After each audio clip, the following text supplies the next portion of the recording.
बाबा, धोंड्याचा महिना सुरू झाला तर तुम्ही तुमच्या काळामध्ये सासू सासऱ्याकडे जात होते, तर तुमचा धोंडा कसा साजरी होत होता? हा, सासूसासऱ्याकडे जायचं, ते बोलत होते. जेवण खाऊन करायचे, कपडे ते करायचे. आणि जेवताना धोंडे राहते ना, गोल गोल करते ना, हां. देवाला पूर्ण व्हायचे.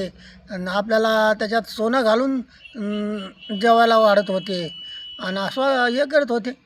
असं का? हा तर आजचे सासू सासरे असा धोंडा फिंडा काही करत नाही, जवायला सोनं गिनं करत नाही, तर हा, त्यांच्यासाठी काय म्हणणार तुम्ही? त्यांनी पण ही परंपरा बदलू नये, मोडू नये. त्यांनी पण नवीन जावायला बोलावं, धोंडे करावं, कपडे करावं आणि धोंड्यामध्ये सोनं घालावं आणि आनंदाने वाट लावावं.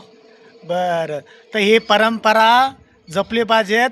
जवायला सोनं, कपडे आणि जेवू घाललं पाहिजेत. हा ही परंपरा महाराष्ट्राची जपली पाहिजेत. हा हेच म्हणणं आहे सासू सासऱ्यांना. हा